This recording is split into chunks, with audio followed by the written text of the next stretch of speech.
Magic Treehouse 1 Dinosaur Before Dark by Mary Pope Osborne. Chapter 2 The Monster. Jack crawled into the treehouse. Wow, he says. The treehouse was filled with books. Books were everywhere.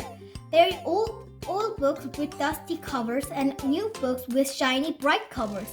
Look, said Annie, you can see far away. She was peering out the treehouse window. Jack looked out the window with her. Below were the top of the other tree. In the distance, he could see the Frog Creek Library and the elementary school and the park. And he pointed in the other direction. There's our house, she says. Annie was right. Jack could see their white wooden house with its green park.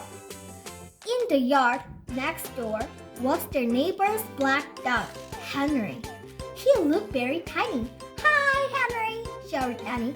Shh, we're not supposed to be up here, said Jack. Jack glancing around the treehouse again.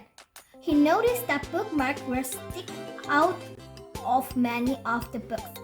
I wonder who owns old books, he says. I like this one, said Annie. She picked up a book with a castle on the cover.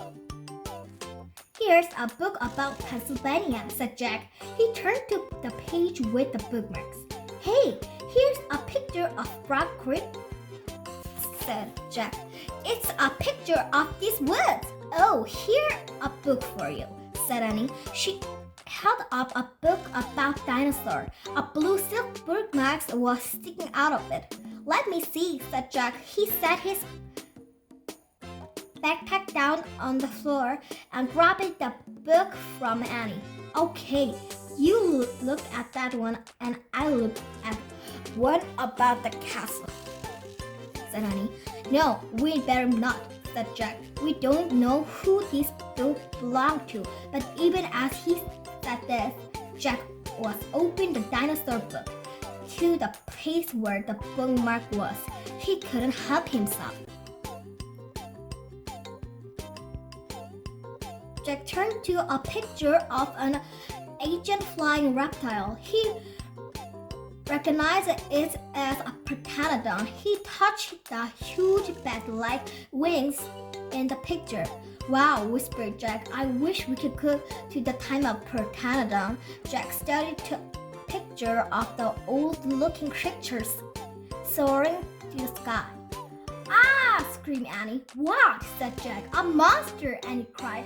She pointed out the treehouse window.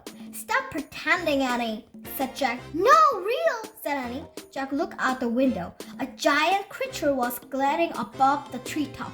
It has a long, weird crest on the back of its head, a shiny beak, and huge bat-like wings. It was a real-life pteranodon. The creature swept through the sky. It looked like a giant plane. It was coming straight toward the treehouse. Get down! Cried Annie. Jack and Annie crouched on the floor. The wind started to blow. The treehouse started to spin. It spun faster and faster. Then everything was still. Absolutely still.